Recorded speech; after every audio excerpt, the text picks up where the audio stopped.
பகவத் mission சார்பாகவும் கலந்து கொண்ட அனைவரின் சார்பாகவும் ஞான ஆசிரியர் கைலாசம் பிரபாக் அவர்களுக்கு வணக்கத்தை தெரிவித்துக் கொண்டு நம்ம இந்த கவலைகள் அனைத்திற்கும் தீர்வு அப்படிங்கிற தலைப்பில் நம்ம இந்த கலந்துரையாடல் நிகழ்ச்சியை நம்ம கைலாசம் ஐயா இன்னைக்கு தொடங்கி வைக்கிறாங்க. ஸோ நம்ம எல்லாருமே இந்த தலைப்புக்குள்ள நம்ம கலந்துரையாடல்களை போகலாம். வணக்கம் சார், நம்ம ஆரம்பிக்கலாம். வணக்கம். ஸ்பிரிச்சுவல் ஸ்கூல் டிவி சிறப்பாக நடத்தி கொண்டிருக்கும் பிரகாஷ் அவர்களுக்கு வணக்கமும் வாழ்த்துக்களும் நன்றிகளும். இந்த கவலைகளுக்கெல்லாம் தீர்வு என்று ஐயா ஒரு அருமையான நூலை வெளியிட்டார். கவலைகளுக்கு எல்லாம் தீர்வு அப்படின்னு ஏன் ஒரு புஸ்தகம் வெளியிட வேண்டி இருக்கு அப்படின்னா, பொதுவா ஆன்மீக கூட்டங்களுக்கு வர்றவங்க எல்லாருமே ஞானம் தேடி வர்றவங்க இல்லை. எல்லாம் முக்காவாசியம் தனக்கு கஷ்டம், ரொம்ப துன்பம் ஜாஸ்தி, நோய் கஷ்டம், ஏதோ மன கஷ்டம், விடாத துயரம், ஏமாற்றம் தீரல, அவமானம் தாங்கல, அவங்க பண்ற கொடுமை எனக்கு நிக்க மாட்டேங்குது, ஏதோ ஒரு எப்படா சம்சாரம் சாகரம் துக்கம்பாங்கல்ல, அந்த மாதிரி குடும்பத்து பிரச்சனை, ஆபீஸ் பிரச்சனை, நண்பர்கள் பிரச்சனை, ஏதோ ஒரு பிரச்சனையில எப்படா இந்த கவலையில இருந்து விடுபடுறது, ரொம்ப கொடுமையா இருக்கே அப்படின்னு வர்றவங்க தான் நிறைய. இங்க இந்த சத்சங்கத்திலேயுமே நிறைய கேள்வி கேட்கறவங்கள பார்த்தா எனக்கு ஞானம் எப்படி வரும் அப்படின்னு கேட்கல, என் கவலை என் கஷ்டம் எப்படி தீரும்னு கேட்கறவங்க தான் நிறைய. ஆன்மீகம், ஐயா சொல்லுவார், ஆன்மீகம் என்பதே வாழ்க்கையை சிறப்பாக வாழ்வதற்கு தான். அதுல கவலைப்பட்டுக்கிட்டே பொழுதுபோக்கிட்டு இருந்தா எப்படி ஒரு சிறப்பான வாழ்க்கையை வாழ முடியும்? அதனால ஆன்மீகமே தேட வேண்டாம். நீ கவலையெல்லாம் தீர்ந்து சுகமாக இனிமையாக வாழ்க்கையை நடத்தணுமா?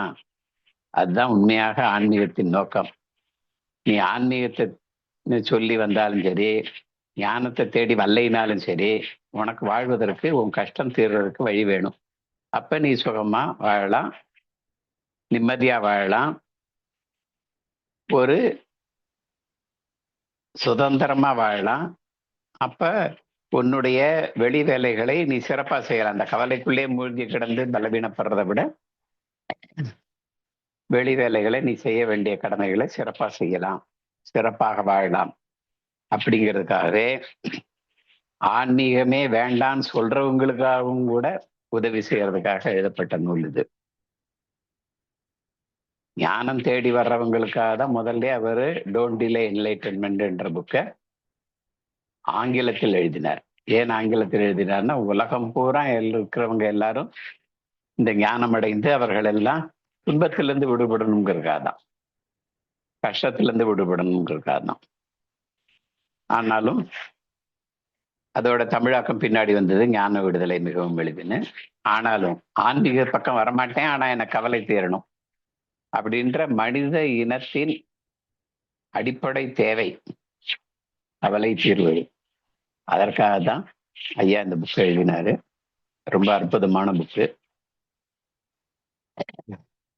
ஐயாவும் ஞானம் பெற்றது 40 வருஷமா கூட்டம் சேர்த்து சத்சங்கம் நடத்தி அப்படியே ஞானம் ஸ்புரித்து அப்படி ஞானம் அடையல. ஞானம் அடைஞ்சதுன்னு சொல்றது மனதை கட்டுப்படுத்த பல வழிகளில் தியான பயிற்சி முயற்சிகள் பண்ணப்ப சில அபரிமிதமான ஆன்மீக உணர்வுகள், பிளிஸ்ஃபுல் எக்ஸ்பீரியன்ஸ், அனுபவங்கள்லாம் கிடைச்சது. அதுலயும் அவரால் ரொம்ப நாள் தங்க முடியல. அது நடைமுறை வாழ்க்கை நடத்துவதற்கு உபயோகமா இல்லைன்னு, அது தேவையில்லைன்னு புரிஞ்சுக்கிட்டாரு. ஆனா அவரும் ஒரு கவலையில சிக்கிட்டு 3 மாசம் 6 மாசம் எப்படி அந்த கவலையை தீர்க்கிறது, துன்பத்திலிருந்து வெளியே வரும்னு தெரியாம போராடி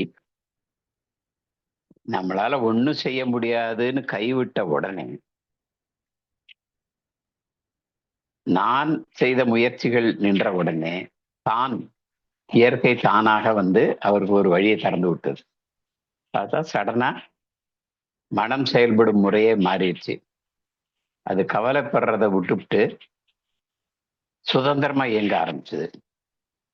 அப்பதான் அவர், ஆகா, இதுதான் உண்மையாலே விடுதலை, இதுதான் எல்லாரும் ஞானம்னு சொல்லியிருக்காங்க, அது வரைக்கும் அவருடைய கஷ்டத்தை தீர்க்க அவர் படித்த ஆன்மீக நூல்களோ, பயிற்சி முயற்சிகளோ, தியானமோ, ஆன்மீக பேருணர்வு கூட அவருக்கு எதுவும் செய்யல.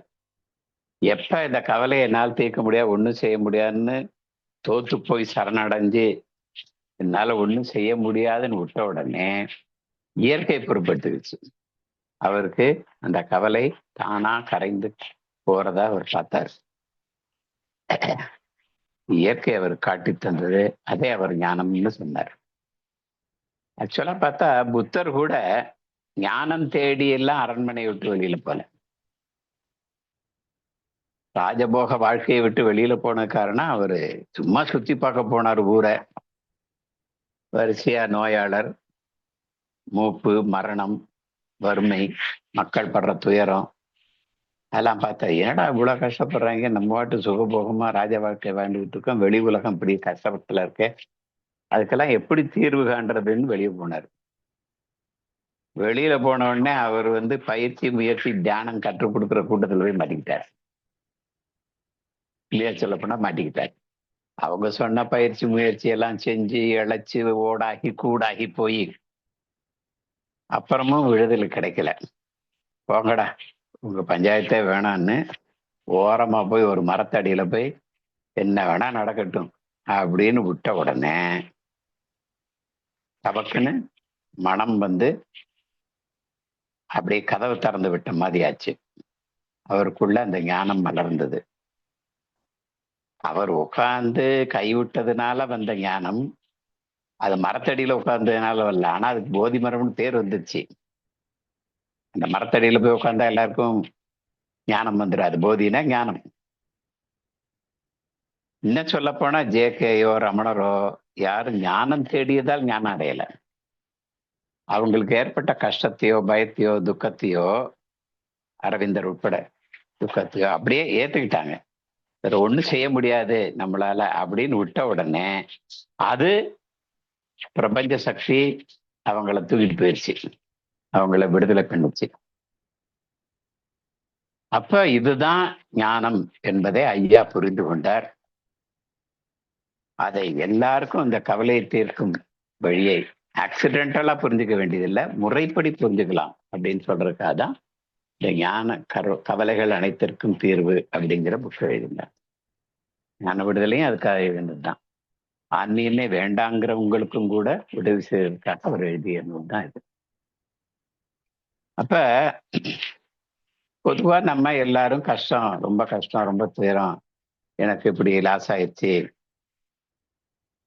நான் ஒரு இடத்துல பணம் கட்டி இருந்தேன், அவன் ஏமாத்திட்டு போயிட்டான், வீடு வாங்கறதுக்காக பணம் கட்டி இருந்தேன், எங்க வீட்டுக்காரருக்கு ரொம்ப நோய், எங்க பக்கத்து வீட்டுக்காரன் தினம் சண்டை போட்டுக்கிட்டே இருக்கான், எங்க மாமியார் கொடுமை அல்லது எங்க மேனேஜர் கொடுமை ரொம்ப ஜாஸ்தி, எப்படி வெளியே வர்றதுன்னே தெரியல, ஒரே போராட்டமா இருக்கு, இப்படின்னு ஏதோ ஒரு கவலை கோபம் ஓடிக்கிட்டே இருக்கு. அதுல போராடி போராடி அழுத்து போய் டயர்டா போய் வீக்கா போயிடுறோம். எப்படா இதுல இருந்து விடுதலை, என்னதான் வழி இருக்கு, நம்ம எல்லாம் அவன் சரியானாதான் நம்ம சரியாகும், இந்த பிரச்சனை தீண்டாதான் நம்ம சரியாகும் அப்படின்னு நினைச்சு போராடிக்கிட்டு இருக்கோம். பொதுவா எல்லா உயிர்களுக்கும் உள்ளது இன்ப நாட்டம், நம்மளுக்கும் இன்ப நாட்டம். இன்பம் வரணும், ஆனா துன்பம் வரக்கூடாது. அதுக்கான முயற்சி பண்ணிக்கிட்டே இருப்போம். வெளி உலகத்துல அதே முயற்சி பண்ணோம். இன்பமா இருக்கு, செஞ்சா இன்பம் கிடைக்கும், நல்லது கிடைக்கும், சந்தோஷம் கிடைக்கும். எல்லா சமயமும் அதுதான் நடக்கணும்னு அவசியம் இல்லை. நம்ம நினைக்காது நடக்கும். தோல்வி அடையலாம், பொருள் காணாம போகலாம், ஒரு உறவுக்காரரை இழக்கலாம், மகனை இழக்கலாம், தாயை இழக்கலாம், என்ன வேணா நடக்கலாம். ஒரு பயப்படக்கூடிய நிகழ்ச்சி நடக்கலாம். அப்ப ஏன் இன்பம் வந்தா அது பாட்டு போயிடுது கொஞ்ச நேரத்துல, ஆனா துன்பம் வந்தா, துயரம் வந்தா, கவலை வந்தா மட்டும் விட மாட்டேங்குது.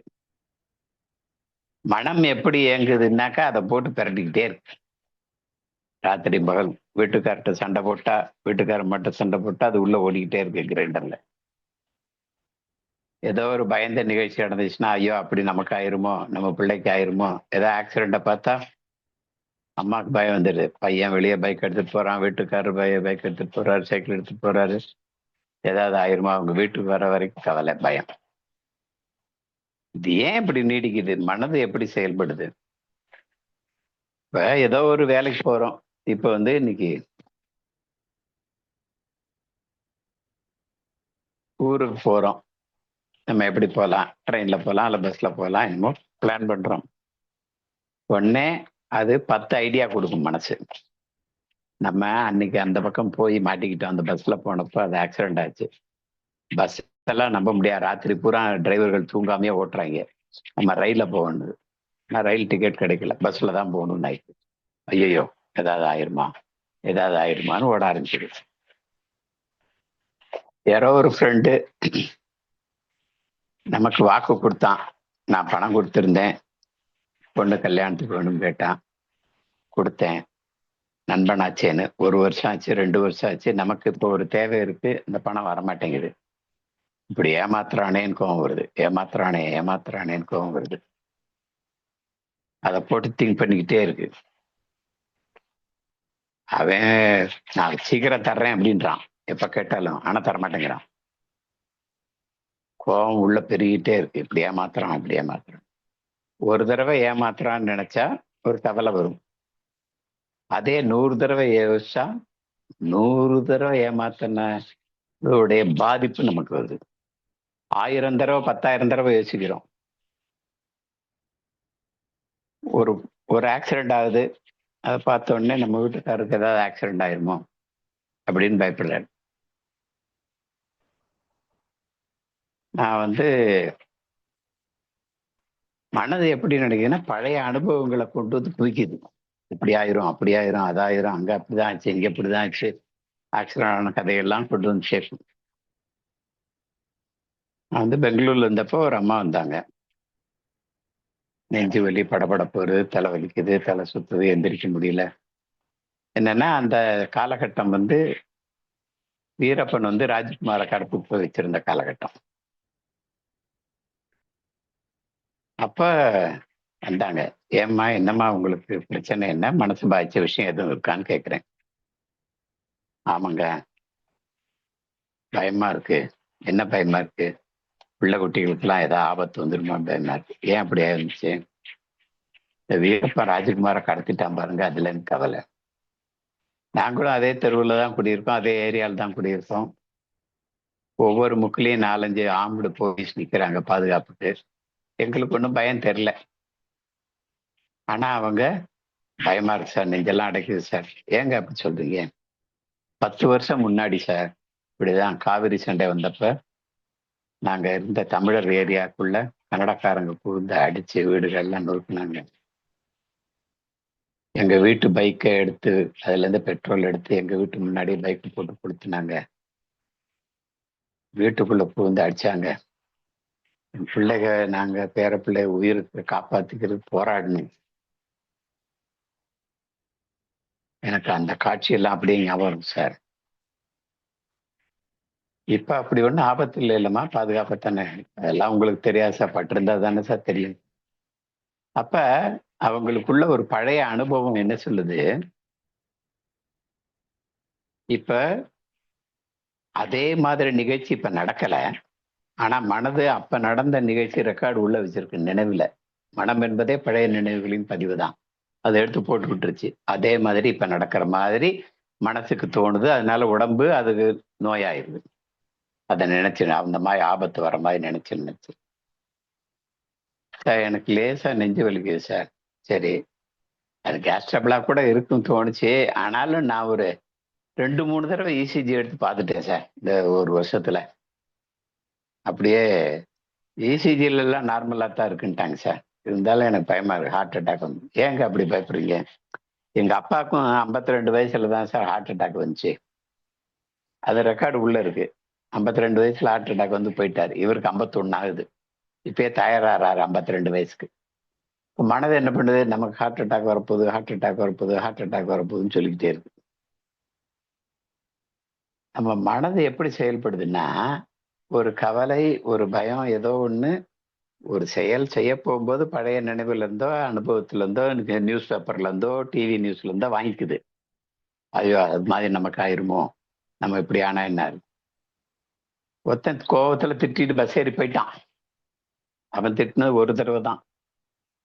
அவன் பேசாரி போனவன் என்ன இப்படி திட்டானே, அவமானப்படுத்திட்டானே அப்படின்னு நினைச்ச உடனே, அவன் திட்டின உடனே கோபம் வந்துச்சு, ஒரு அவமானப்படுத்திட்டான்ற கோபம் வந்துச்சு. திரும்ப அவன் இப்படி திட்டானே நினைச்ச உடனே திரும்ப அவமானம், திரும்ப கோபம் வருது. இப்படி திரும்ப திட்டுறானே நினைச்ச உடனே திரும்ப கோபம் வருது. நினைவு தானா வரலாம், போகலாம். ஆனா நம்ம என்ன பண்றோம், விடக்கூடாது, அவன் இப்படி திட்டான் பத்தியா அப்படின்னு ஆரம்பிக்கிறோம். திரும்ப திரும்ப 1000 தடவை 10,000 தடவை அவன் இப்படி திட்டானேன்னு அவன் திட்டினதை நினைச்ச உடனே திரும்ப அவமானப்பட்ட உணர்வு, கோபம்.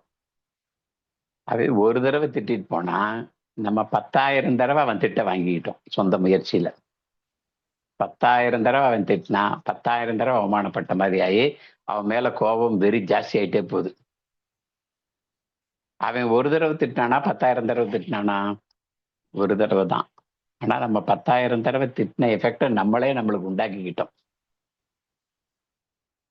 அப்ப ரொம்ப நெஞ்சடைச்சு போய் மூச்சு முட்டி தலைவலி வந்து படபடப்பு வந்து அஜீரணம் வந்து வயிற்றால போய் டாக்டர்கிட்ட போனா உனக்கு பிபி இருக்கு, சுகர் இருக்கு, கேன்சர் இருக்குன்னு என்னமோ சொல்றாங்க. நம்ம நோயாளி ஆனது காரணம் ஒரு தடவை அவன் திட்டினதா? நம்ம 1,00,000 தடவை யோசிச்சதா? நம்ம 1,00,000 தடவை யோசிச்சுதான் நம்மளை நோயாளி ஆக்கியிருக்கோம். அவன் மேல இவ்வளவு கோபம் வர்றது காரணம் அவன் ஒரு தடவை திட்டினதா? அவன் 1,00,000 தடவை திட்டினதாக நம்ம கணக்கு போட்டு எழுதி வச்சதா? அவன் ஒரு தடவை தான் திட்டிட்டு போனான். எந்த மனுஷனுக்கு எந்த சூழ்நிலையில எப்படி பேசுவானோ, கோவம் எல்லாம், வருத்தம் எல்லாம், பயம் எல்லாம் அப்போதைக்கு பேசிட்டு போயிருக்கலாம்.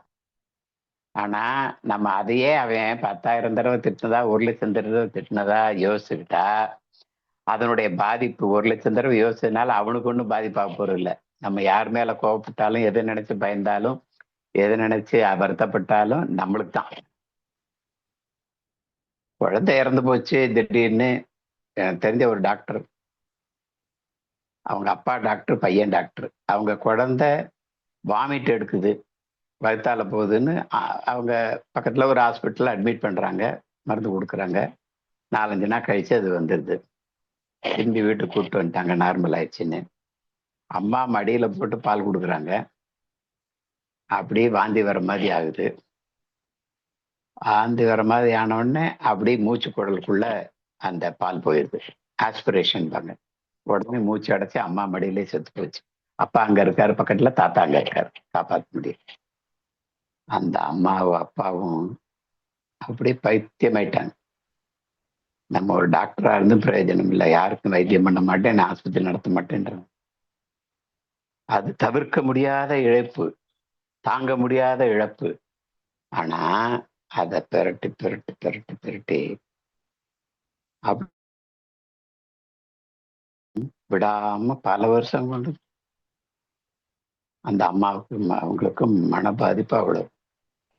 அதுக்கப்புறம் அதுக்கு மருந்து கொடுத்து சரி பண்ற, அது அடுத்த விஷயம். ஆனா நம்ம மனது எப்படி செயல்படுதுன்னா, ஒரு சிந்தனை, பழைய தாட்டு ஏதோ வருது, வந்த உடனே அதை எடுத்து திரும்ப திரும்ப சிந்திச்சு சிந்திச்சு, சிந்தனை தானா வரலாம் போகலாம், ஆனா சிந்திச்சு சிந்திச்சு கவலைப்பட்டுக்கிட்டே இருக்கு. அப்ப ஐயோ இந்த கவலை நமக்கு பிடிக்கல, நமக்கு பாதிக்குது, அது விட்டுறணும்னு நினைச்சா அதுக்கு என்ன காரணம்? அதுவும் நம்ம சந்தோஷமா இருக்கணும்னு நினைக்கிறது தான். அப்ப நம்ம சிந்திக்கிறது முரண்படுறோம். அப்புறம் நம்மளே நம்மளுக்குள்ள சண்டை போட்டுக்கிறோம், கொஞ்ச நேரம் சிந்திக்கிறோம், சிந்திக்க கூடாதுன்றோம். இந்த போராட்டமா இருக்கு, முரண்பாடுதே வாழ்க்கையா போச்சு. அப்ப முரண்படக்கூடாது அப்படின்னு அதுவும் ஒரு சிந்தனை, சிந்தித்தலாயிருக்கு. இப்படியே மனசு செயல்பட்டு இருக்கிற மனசை என்ன செய்யணும்? தானா வர சிந்தனை தானா போயிடும். நம்மளா அதை திரும்ப திரும்ப யோசிக்கிற வேலைய மனசு தப்பா செய்யுது, ஒரு அஞ்ஞான வழியில போகுது. அதை நீ அப்படி சிந்திக்காம இருந்தீன்னா, அறியாமையில அந்த மனசு அப்படி போறத, அது வந்தா வந்துட்டு போகுதுன்னு விடுறதுக்கு பழகிக்கிட்டோம்னா, அந்த கவலை ஒரு கவலை, ஒரு பயம், ஒரு துக்கத்தோடு நின்றும். வேணா சில சமயம் 50 தடவை 100 தடவை கூட ஞாபகம் வரலாம், 10,000 1,00,000 தடவை வராது. நம்ம முயற்சியில தான் அந்த கவலையவோ பயத்தவோ துக்கத்தையோ நம்ம நீடிச்சுக்கிட்டே போறோம்.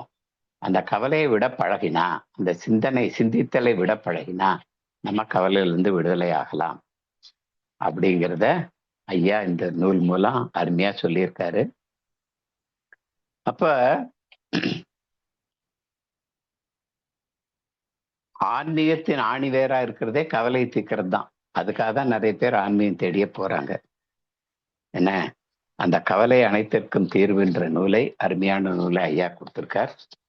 அதுல முதல்ல ஸ்ரீ பகவத் ஐயாவை பற்றி ஒரு அறிமுகம் இருக்கு. முதல்ல அந்த அறிமுகத்துல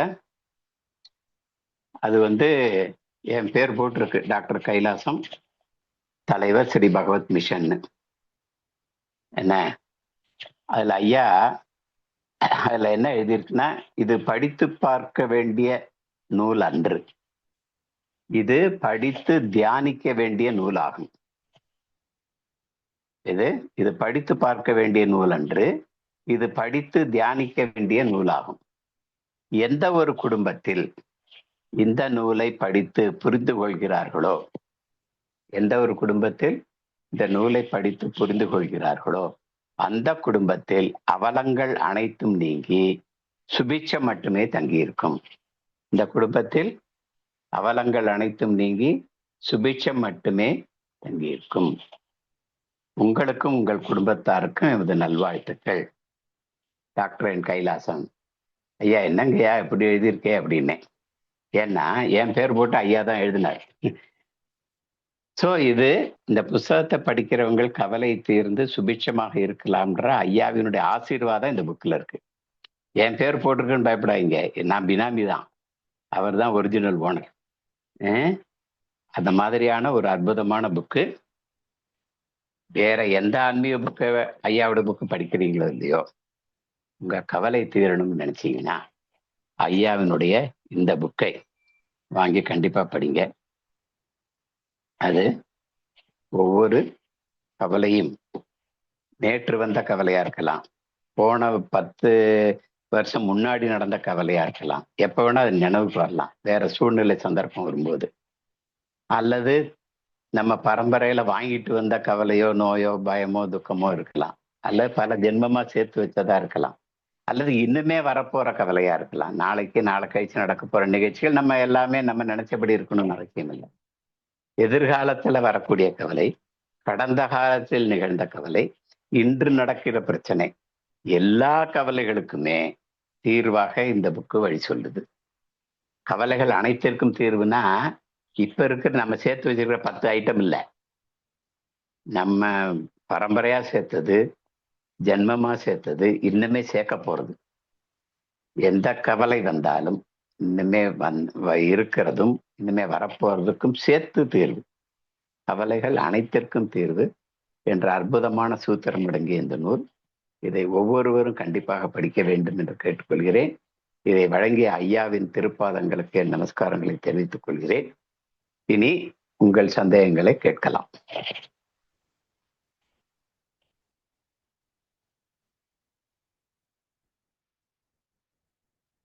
சார் புக்கு பேர் என்னன்னு சொல்லுங்க சார். கவலைகள் அனைத்திற்கும் தீர்வு. இது உல்டாவா தெரியுதோ, மிரர் இமேஜ் மாதிரி ஃப்ரண்ட் கேமரா. கரெக்டா தான் சார், கரெக்டா தான் சார். சரி சரி. கவலைகள் அனைத்திற்கும் தீர்வு, ஸ்ரீ பகவத்.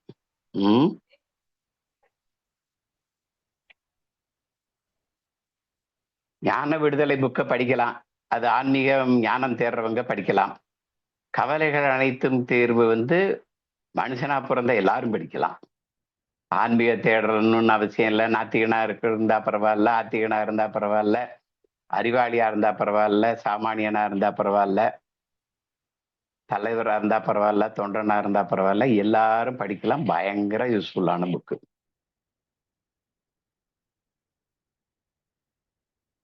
என்ன, அந்த கவலையெல்லாம் தீர்க்க முடியாதுன்னா சம்சாரம் சாகரம் துக்கம்னா பழைய காலத்துல எல்லாம் வீட்டை விட்டு ஓடி போனாங்க, காசிக்கு போகும் சன்னியாசின்ற மாதிரி.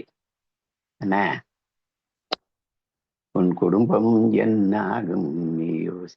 அதாவது நம்ம ஒருத்தர் திட்டாரு, அது மேல கோபமா இருக்கும். அவன் அவமானப்படுத்திட்டாரு, அவன் மேல கோபமா இருக்கும். ஒரு தடவை அவமானப்பட்டா நமக்கு அவர் மேல ஒரு 1% கோபம் வரும்னு வச்சுக்குவோம். நம்ம அதை 100 தடவை 1000 தடவை யோசிச்ச உடனே 1000 தடவை அவமானப்பட்ட பாதிப்பு நமக்கு வந்த உடனே அவன் மேல இன்னும் வெறி கோபம் வருது. 1000 தடவை அவமானப்படுத்தப்பட்ட மாதிரி நம்ம ரியாக்ட் பண்றோம். யாரோ அவமானப்படுத்தினதெல்லாம் சேர்த்து வச்சிருக்கோம், அதெல்லாம் சிக்கனால்ட்ட காமிக்கிறோம். அப்ப நம்மளுடைய பிஹேவியரே ஒரு பைத்தியக்கார பிஹேவியரா மாறிடுது. ஏன்பா நான் என்னப்பா அப்படி போகும்போது ஒன்று சொல்லிட்டு போனேன், அதுக்கா நீ இவ்வளவு கோச்சுக்கிறேன்னு அவன் சொல்லுவான். ஏன்னா அவன் 1000 தடவை யோசிக்கல, நீ தான் 1000 தடவை 10,000 தடவை யோசிச்சு ஒரு ஈர பேனாக்கி பேனை பெருமாளாக்கி இருக்கோம். நம்ம சொந்த திறமையின் மூலமா அந்த கவலையை நீடிச்சு வச்சிருக்கோம், உயரப்படுத்தியிருக்கோம், அகலப்படுத்தியிருக்கோம், கனமாக்கியிருக்கோம். அவன் ஒரு தடவை அவமானப்படுத்தினதே 1,00,000 தடவை அவமானப்படுத்தினதா நமக்குள்ள பாவிச்சுக்கிட்டு அவனை பெரும் எதிரியா ஆக்கிட்டோம். ஒரு தடவை கோவப்பட்டதுக்குன்னா அவனை மன்னிக்க முடியும் ஈஸியா, அவனை நட்போட பார்க்க முடியும், அவனை வாடாடே எல்லாரும் தப்பு செய்யறதாண்டா வாடா போலான்னு தோல்ல கை போட்டு போக முடியும். ஆனா 1,00,000 தடவை அவமானப்படுத்தினவனை நம்மளால சும்மா விட முடியுமா? அப்ப விரோதம் நீடிக்கிறது, அவனை வெட்டணும் குத்தணுங்கிறது எல்லாம் எங்க இருந்து வருதுன்னா நம்ம சொந்த முயற்சியில அதை 1,00,000 தடவை யோசிச்சதுதான். கவலையை நீடிக்க வச்சது, வருத்தத்தை நீடிக்க வச்சது, அவமானத்தை நீடிக்க வச்சதுதான். நம்ம செஞ்ச தப்புக்கு அவனை பலிகடா ஆக்குறோம், அவனை விரோதி ஆக்குறோம். எப்ப நம்ம இது நம்ம சிந்தித்தலால் உண்டானதுன்னு புரிஞ்சுக்கிட்டோம்னா அதை விடுறோமோ, அப்ப மனசு லேசானவனே அந்த எதிரியும் லேசானவன் ஆயிடுறான், விரோதியும் லேசானவன் ஆயிடுறான். அந்த பிரச்சனையை சிம்பிளா தீர்க்கக்கூடிய பிரச்சனை ஆகுது. ஐயா 10 கட்டளைகள்ல சொல்ற மாதிரி எல்லாரையும் நட்புடன் பார்க்க முடியறதே இந்த கவலைகள், வருத்தம், கோபத்தை நம்ம மனசு எப்படி கையாளுதுங்கிறத புரிஞ்சுக்கிட்டு அதை விடுறது பழகினது மூலம்தான் நம்ம எதிரியும் கூட லேசான எதிரியாராம், பிரச்சனையும் கூட லேசான பிரச்சனையாகுது, நம்ம அவனை மன்னிக்கிறதும் ஈஸியாகுது, நம்ம அவனோட நட்போட பார்க்கறதும் கூட ஈஸியாகுது. இல்லாட்டி 1,00,000 மடங்கு விரோதத்தோட போனோம்னா அவனும் நம்மளை விரோதியா பார்ப்பான், நம்மளும் அவனை விரோதியா பார்த்துட்டு இருப்பான். நட்புடன் பழகிறதுக்கு நினைச்சா கூட முடியாதுன்னு தான். எப்ப நம்ம இந்த நம்ம சொந்த முயற்சியை கைவிட்டு, சிந்தித்தலை கைவிட்டு, அதே துக்கத்தை, கவலையை, அவமானத்தை, வெறுப்பை வளர்க்காமல் சிம்பிளா கழட்டி விட பழகிக்கிறோமோ, அப்ப இயல்பான தீர்வு தானா நிகழுது, இயற்கையா நிகழுது, அன்பா நடக்குது, நட்பு வளருது, கோபம், வெறி, வெட்டு குத்தெல்லாம் நிக்குது. அந்த வகையில இது ரொம்ப அற்புதமான வழிமுறை, அற்புதமான நூல்.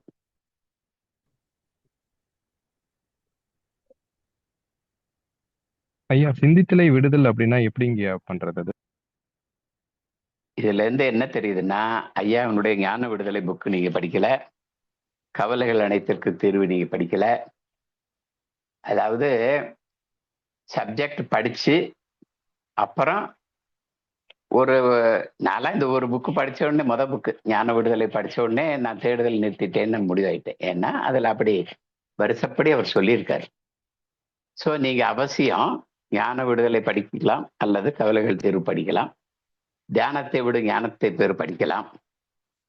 அது படிச்சீங்கனாலே உங்களுக்கு 90% கொஸ்டின்ஸ் இருக்காது. இப்ப சிலபஸ்ல இருக்கிறது நிறைய புக்கு இருக்கு, ஆனா இந்த 2 புக்கு ரொம்ப அவசியம் நினைப்பேன். 3 புக்கு, ஒன்று ஞான விடுதலை, இன்னொன்று தியானத்தை விடு ஞானத்தை பெறு, இன்னொன்று ஆகாமிய கர்மா. இது 3 படிச்சாலே வாழ்க்கைக்கு தேவையான விடைகள் அனைத்தும் கிடைக்கும். அட்லீஸ்ட் ஞான முகாம் அட்டன் பண்ணியிருந்தாலாவது கொஞ்சம் ஒரு சிஸ்டமேட்டிக்கா சில விஷயம் சொல்லியிருப்பாங்க. ஆனாலும் புக்கை ஃபர்ஸ்ட் ஞான விடுதலையாவது படிச்சு ஞான முகாம் அட்டன் பண்ணிட்டீங்கனாலே பல கேள்விகள் நின்றும். இருந்தாலும் நீங்க கேட்ட கேள்விக்கு நான் பதில் சொல்றேன். ஆனா இது எல்லாரும் அவசியம் படிங்க. முதல்ல இந்த புக்குகளை படிங்க. ரொம்ப பெரிய பெரிய முதலீடு இல்லை, இது நம்ம வாழ்க்கைக்கு தேவையான முதலீடுன்னு வச்சுக்கோங்க. செலவுன்னு பார்க்க வேண்டாம், முதலீடு, வாழ்க்கை நல்லா இருக்கிறதுக்கான முதலீடுன்னு வச்சுக்கோங்க. எப்படி விடுறது அப்படின்னா, இப்ப ஏதோ ஒரு செயல் செய்ய போறோம், இந்த இடத்துல என்னெல்லாம் பிரச்சனை வரலாம், என்னெல்லாம் பொதுவா எந்த செயல் செய்ய போனாலும் நமக்கு சாதகமா இருக்கிற விஷயம் என்ன, பாதகமா இருக்கிற விஷயம் என்ன, அப்ப நம்மளால செய்ய முடியறது என்ன, மற்றவங்க துணை எப்ப கேட்கணும், அப்புறம் அதுல எப்படி வெற்றி பெறது, நஷ்டமாகாம எப்படி பார்க்கறது, அல்லது துன்பம் வராம எப்படி பார்க்கறது, எப்படி சக்சஸ்ஃபுல்லா முடிக்கிறது, இதெல்லாம் ஆலோசிச்சு செய்யணும். ஆனா மனசு என்ன பண்ணும், பழைய அனுபவங்கள்ல இருந்து எடுத்துட்டு வரும். எடுத்துட்டு வந்து ஒரு 10 ஐட்டம் கொடுக்கும். அப்ப நம்ம இன்னைக்கு நமக்கு தேவைக்கு அந்த 10 ஐட்டத்துல ஏதாவது யூஸ்ஃபுல்லா இருந்தால் அதை எடுத்து உபயோகப்படுத்திக்கலாம். அது இல்லாமல் மீதி 9 இருக்கு, அது தேவையில்லை நமக்கு. அது போகணும்னு சொல்ல வேண்டியதில்லை, அது வரக்கூடாதுன்னு சொல்ல வேண்டியதில்லை. மனசு இயல்புல அது பாட்டு ஏதாவது தாட்ஸ் உருவாக்கிக்கிட்டே இருக்கும். என்ன பூஜை பண்ணும்போது கூட ஏதாவது உள்ள மைண்ட்ல ஓடிக்கிட்டு இருக்கும்.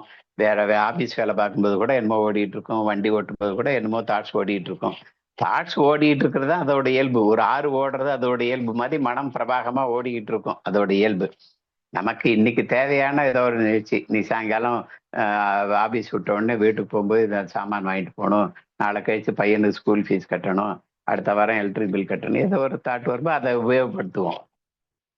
மற்ற தாட்ஸ் எல்லாம் வந்தா வந்துட்டு போகுது, நமக்கு அது தேவையில்லை அப்படின்னு விடுறதா, கண்டுக்காம விட்டுற வேண்டியதான். நீ போன்னு சொல்ல தேவையில்லை, ஐயோ எனக்கு இப்படி தாட்ஸ் வருதே வரக்கூடாதுன்னு சொல்ல தேவையில்லை.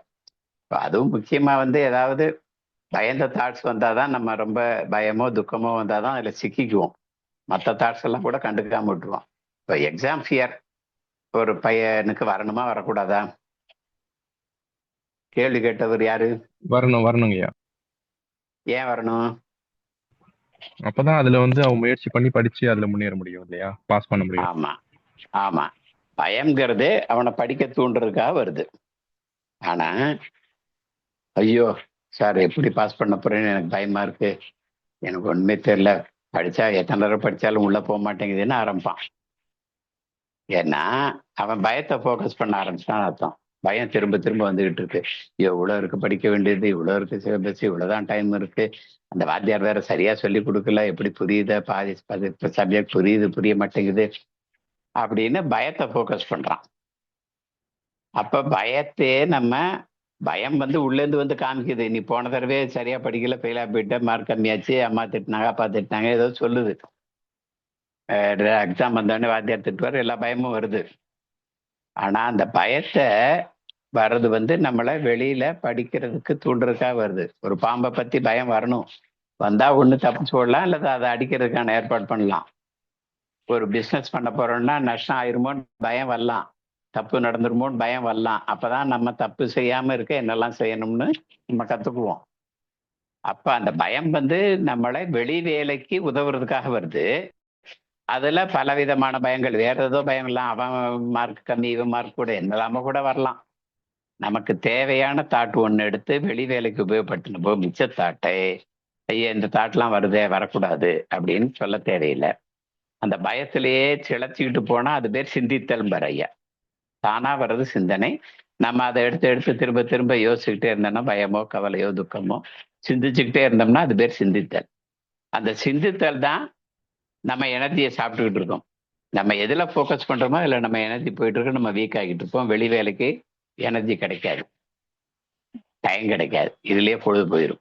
அப்ப அந்த மாதிரி அன்னெசரி தாட்ஸ் அப்படின்னு நம்ம தேவையில்லாத தாட்ஸ் வந்தா கண்டுக்காம விட்டா போதும், அதான் வர மாதிரி போய்க்கும். நம்ம முயற்சி எடுத்து அதை நிறுத்தி அதை ஐயோ அப்படி பயம் வருதே வரக்கூடாதேன்னு ஆரம்பிச்சோம்னா அதுல போய் சிக்கிக்குவோம். அப்ப கண்டுக்காம விடுறது, வந்தா வந்துட்டு போகுது, அது பாட்டு போய்க்கும். நமக்கு தேவையான வேலையை வெளியில செய்ய வேண்டிய வேலைக்கு ஏதோ ஒரு உணர்வு வரதை எடுத்து உபயோகப்படுத்துவோம். மற்ற எல்லாம் தானா போய்க்குன்னு விடுறது தான் விடுறது. அதான் போகும். நம்ம ஒண்ணு விடுறதுக்கான வேலை செய்ய வேண்டியதில்லை, அதை கவனிக்கவும் தேவையில்லை, சாட்சியா இருக்கவும் தேவையில்லை. எந்த ஒரு வேலையும் அங்க இல்லை, நமக்கு அகத்துல வந்தா போகுது, நமக்கு சம்மந்தம் இல்லை. இப்ப தேவையானதை எடுத்துக்கிட்டாச்சு, மீதி தாட்ஸ் வழக்கம் போல வரும் போகும் அப்படின்னு விட்டுறது தான். அதுதான் அந்த புரிதல், அதுதான் ஞானமே ஆக்சுவலா. நன்றிங்க, நன்றி.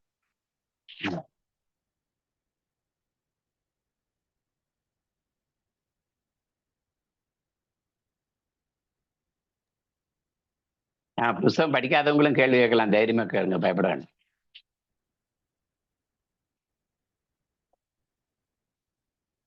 முடிஞ்ச அளவு நீங்க பேசுறவங்க ஞான விடுதலை நான் உதயகுமார் பேசுறேன். ஞான விடுதலை யாரும் வராம பேசிட்டு ஐயா வணக்கம்ங்க. வணக்கம். ஞான விடுதலை ஆன்மீக வழியை தேடுறவங்களுக்கா இல்ல நடைமுறை வாழ்க்கையில நிம்மதி, நம்மளுடைய பிரச்சனைகளுக்கு தீர்வுங்கிற மாதிரிங்களா ஐயா? அது மட்டும் எனக்கு கன்ஃபியூஸ் ஆச்சு. ஏம்மா கவலைகள் ம். நீங்க ஆன்மீக வழியில வந்தீங்கன்னா ஞான விடுதலை படிங்க. ஆன்மீகம் எனக்கு வேண்டாம்னு சொன்னா கவலைகள் தீர்வு படிங்க. ரெண்டும் ஒண்ணுதான். ஒரே விஷயத்தை தான் சொல்ல போகுது. ஓகேங்க, ஓகேங்க. அப்ப நம்ம வந்து கவலைகள் அனைத்திற்கும் அதாவது தீர்வு நடைமுறை வாழ்க்கை. சில பேரு பல இடத்துல தியானம் எல்லாம் பண்ணி ஞானம் அடைஞ்சாதான் நீ கவலையில இருந்து விடுதலை ஆக முடியும். பல பேர் பல சன்னியாசிகள்லாம் பாடம் எடுத்திருக்காங்க. அப்ப ஞானம் நமக்கு கிடைக்கலையே, இத்தனை வருஷம் ஆச்சே அப்படின்னு பல ஆன்மீக பள்ளிகள்ல படிச்சவங்க வந்து நோயாளியா வர்றவங்க எல்லாம் என்கிட்ட வந்திருக்காங்க. சார் அவன் ஞானம் அடைஞ்சிட்டான் எனக்கு வரலன்ட்டு வருவாங்க. அப்படி ஞானத்தை தேடுறவங்களுக்காக எழுதின புக்கு ஞான விடுதலை. ஆனா எனக்கு ஆன்மீகமே வேண்டாம், எனக்கு கடவுளும் வேண்டாம், நான் நாத்தியனா கூட இருந்துட்டு போறேன், விஞ்ஞானியா இருந்துட்டு போறேன், முன்னாடி வந்து நம்பிக்கையின் அடிப்படையில நீ ஞானம் அடைஞ்சா உனக்கு இது ஜீவாத்மா பரமாத்மா ரெண்டு ஒண்ணுதான் சொல்லி சொன்னா அவன் பாட்டு பேசாம ஒத்துக்கிட்டு போனா. இப்ப எல்லாம் கேள்வி கேட்கிறாங்க. அப்ப அறிவுபூர்வமான ஒரு விளக்கம், பகுத்தறிவாளர்களுக்கும் ஏற்றுக்கொள்ளக்கூடிய ஒரு விளக்கம் சொல்ல வேண்டியிருக்கு. அதன் மூலமாவது மக்கள் துன்பத்திலிருந்து துயரத்திலிருந்து விடுபடட்டும்னு இறக்கப்பட்டு ஞான விடுதலை எழுதிய ஆசிரியரே கவலைகளுக்கெல்லாம் தீர்வுன்ற புத்தகத்தை எழுதினாரு. அதை சொன்னதுனால, ஞானம்னு சொன்னதுனால சில பேர் வரமாட்டேன்ருவான், நான் வயசான பிறகு பாத்துக்கிறேன்பான் இல்லையா? அதனால அவங்களெல்லாம் அப்படி விட்டுறக்கூடாது, கவலையிலேயே விட்டுறக்கூடாது. அவங்களும் கவலையில இருந்து துயரத்துல இருந்து விடுதலை பண்றதுக்கு நம்மளால ஆனதை செய்யணும்ன்ற ஒரு இரக்க குணத்தினால எழுதப்பட்டது கவலைகள் அனைத்திற்கும் தீர்வு. ரெண்டுலயும் சப்ஜெக்ட் ஒண்ணுதான், தலைப்பு தான் வேற.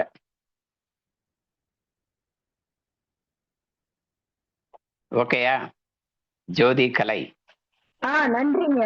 இன்னும் ஒரே ஒரு கேள்வி கேட்டுட்டுங்களா? இதுல என்ன பயப்படுறதுக்கு என்ன?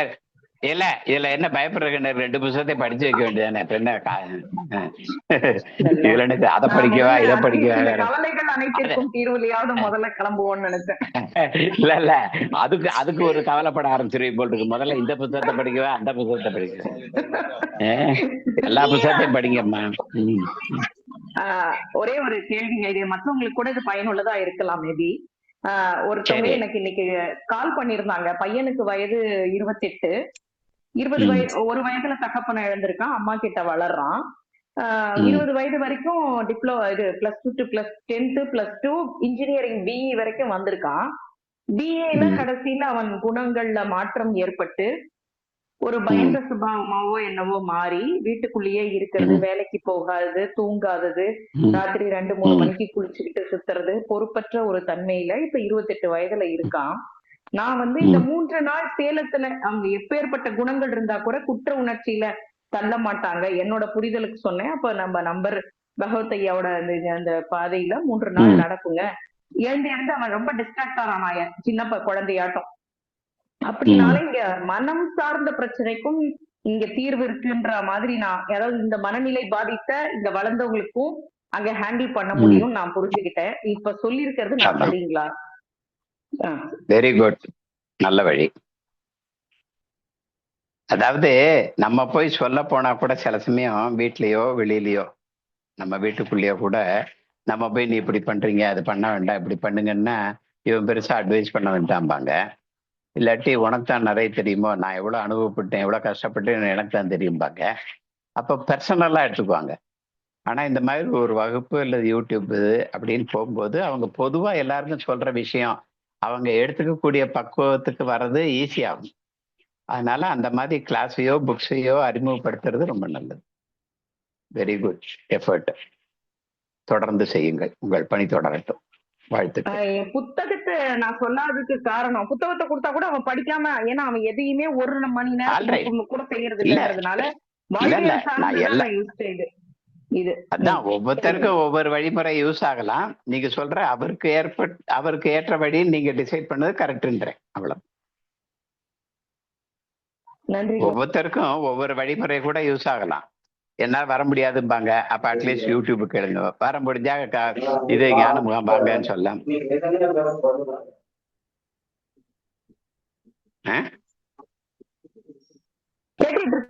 வாய்ஸ் யாரு சித்ரான்ற பேச்சு குறுக்க வருது, சரியா எனக்கு கேட்கல.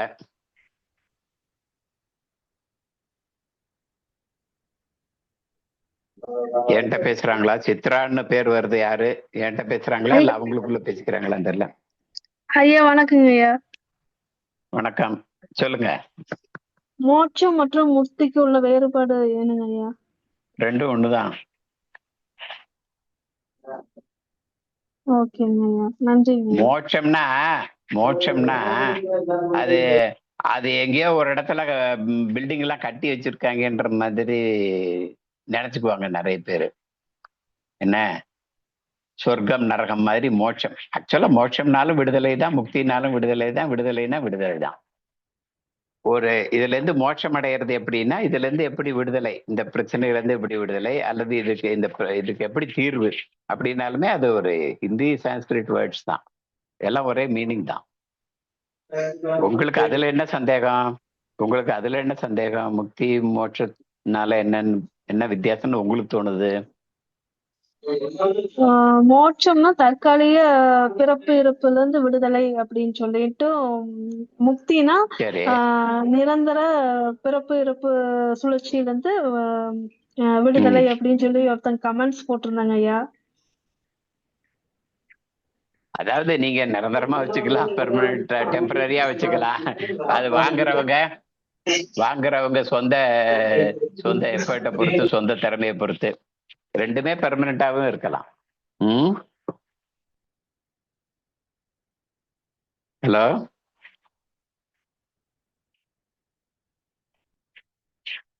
ஹலோ சொல்லுங்க ஐயா. இல்ல, பின்னாடி வேற ஏதோ குரல் கேக்குதே. உங்க வீட்டுல தானா, வெளியிலயா, வேற யாராவதா? எங்க வீட்டுலதாங்க ஐயா பேசிட்டு இருக்காங்க. இப்ப சரி கேக்குதுங்க ஐயா. சரி, ஓகே ஓகே ஓகே. அதாவது நீங்க வேணா மியூட் பண்ணிக்கோங்க, நான் பேசுறது உங்களுக்கு கேட்கும்ல. அதாவது ஏன் நமக்கு பிறப்பு இறப்பு இல்லா நிலை வேண்டும்னு கேட்கிறோம்னா, இந்த துன்பம் பட முடியல, இன்னொரு ஜென்மத்திலையும் போய் இதே துன்பம் பட வேணாம்ட்டு.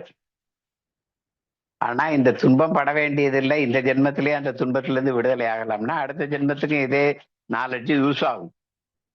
நான்லாம் இன்னும் எத்தனை பிறகு கிடைச்சாலும் பரவாயில்ல, நான் என் மக்களுக்கு சேவை செய்யறேன்னு சொல்லுவேன். ஒரு விஞ்ஞானி தான் கண்டுபிடிக்க விட்டு போன இன்னொன்று கண்டுபிடிக்கணும்னு நினைச்சதை நான் அடுத்த ஜென்மத்துல கம்ப்ளீட் பண்றேன்னு சொல்லலாம். ஒரு இசை ஞானி அடுத்த ஜென்மத்துல இன்னும் நல்லா பண்ணணும்னு சொல்லலாம், ஆசைப்படலாம். அது துன்பமா நினைச்சாதான் வேண்டான்னு சொல்றோம். ஆனா மக்கள் சேவையோ அல்லது இலக்கியமோ ஏதோ சாதனை பண்ணணும்னு நினைக்கிறவங்க, அல்லது மக்கள் சேவையில இருக்கும்னு நினைக்கிறவங்க, இந்த கவலை தீர்றதுக்கான வழி தெரிஞ்சுக்கிட்டா எத்தனை பிறவி எடுத்தான்னு அதை இயற்கையா வரதை ஏத்துக்கிட்டு போறதுக்கு நம்ம மனம் தயாராயிருவோம். நீங்க வேணும்னு சொன்னாலும் வேண்டாம்னு சொன்னாலும் பிறவி வருங்கிறது இன்னொரு உண்மை. ஆனா எப்படியாப்பட்ட பிறவி, என்ன மாதிரி அந்த பிறவி எப்படி அமைய போறதுங்கிறது ஐயா சொன்ன மாதிரி ஆகாமிய கர்மாவை இந்த தடவை சரி பண்றதை வச்சுதான் நம்ம கர்ம பந்தம் நீங்கி கர்ம விடுதலை ஆகும். அதனால அதுக்கும் வழி ஐயா வச்சிருக்காரு. அதனால அடுத்த பிறவி பத்தி பயப்பட வேணாம். நம்மளே கூட ஆசைப்பட்டு எங்க பிறக்கணும், எப்படி பிறக்கணும் டிசைட் பண்ணலாம் பாரு ஐயா. அதுல கூட நீங்க முயற்சி பண்ணலாம், பயப்பட வேண்டியதில்லை பிறவிக்காக. மனதளவுல முக்தி அடையலாம், ஆனா செயலளவுல கர்மாவை செய்யலாம். அதுதான் பகவத்கீதையும் சொல்றது, அதுதான் பகவத் ஐயாவும் சொல்றது தான், ரெண்டும் ஒண்ணுதான்.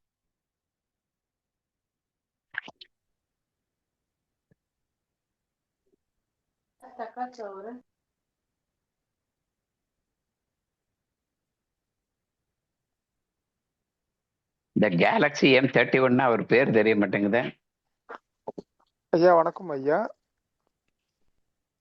ஏன் உங்க இதுல அந்த பேர் வர மாதிரி மாத்த முடியுமே? ஃபர்ஸ்ட் சரி சரி, ஜூம்னு ஓபன் பண்ண உடனே அதுல பேர் காமிக்கும். அந்த இடத்துல இந்த கேலக்சி அடிச்சிருந்ததுன்னா அதுல உங்க பேர் அடிச்சீங்கன்னா ஊர் வந்துடும். நீங்க என்கிட்ட பேசுறவங்க முடிஞ்சா வீடியோவோட பேசுனீங்கன்னா உங்க முகபாவங்களையும் நான் பாத்துக்கலாம். அடுத்த தடவை எங்கேயாவது சந்திச்சா உங்களை பத்தி ஞாபகம் வச்சுக்கலாம். சரி, சொல்லுங்க, விஷயத்த சொல்லுங்க. உங்க பேரு? என் பேர் சிவகுமார், சென்னையில இருந்து பேசுறேன். சரிங்க. பகவத் ஐயா சொல்றாங்க, நம்முடைய எண்ணங்கள், உணர்வு, உணர்ச்சிகள் அத்தனையுமே பிரவாகமா எதையும் பிடிச்சு வைக்காம அப்படியே விட்டுட்டோம்னா நம்ம ம் அஹ், நம்ம வந்து அது ஒரு நல்ல நிலையா நம்ம கவலை இல்லாம வெளியில செயல்பாடுகள் எல்லாம் திருத்தமா செய்ய முடியும்னு சொல்றாங்க. அது ரொம்ப ஆமா கரெக்டா இருக்குது. அதே சரி மாதிரி ரமண மகரிஷி வந்து நாமுடைய ம் செய்யக்கூடிய செயல்களும் கிடைக்கக்கூடிய பலன்களும் கூட நம்மளது இல்ல. அது ம் கூட நாம அதை எடுத்துக்க வேண்டாம் அப்படிங்கிற மாதிரி நான் வீடியோல ஸ்பீச் கேட்டிருக்கேங்க ஐயா. சரி அதனால சரி அதனால இருக்கு அது மாதிரி அது அதுக்கு என்ன பொருள்னு சொல்ல முடியுமா ஐயா? நீங்க ஐயா சொன்னது கேக்குறீங்களா ரமண மகரிஷி சொன்னது கேக்குறீங்களா? ரமண மகரிஷி சொன்னது வந்து ஐயா பாணியில அதே மாதிரி நம்ம எடுத்துக்க முடியுமா? எப்படி எண்ணம், உணர்வு, உணர்ச்சி பிரபாகமா நாம ரொம்ப கையில் எடுத்துக்காம இருக்கோமோ, அதே மாதிரி நாம செய்யக்கூடிய ஒவ்வொரு செயல்களும் கூட நமக்கு கிடைக்கக்கூடிய பலன்கள் கூட நாம இதே போல நாம நாம தான் செஞ்சோங்கிற மாதிரி எடுத்துக்காம இருந்துடலாமா? அது நல்லதா அப்படின்னு சந்தேகம் ஐயா. அதாவது அதோட ம். அர்த்தம் என்ன தெரியுமா? ம். இப்ப நான் செய்யறேன் அப்படின்னு ஒரு ஒரு செயல் செய்யறேன் என்ன, ம். ஓகே. அப்ப அந்த ஒரு செயல் மூலமா எனக்கு வெற்றி வரலாம் தோல்வி வரலாம், ம். இன்பம் வரலாம் துன்பம் வரலாம், ஆமா. இல்லையா? ஆமா. இன்பம் ஆமா வந்தா ஐயா. சரி சரிம்போம். ம்.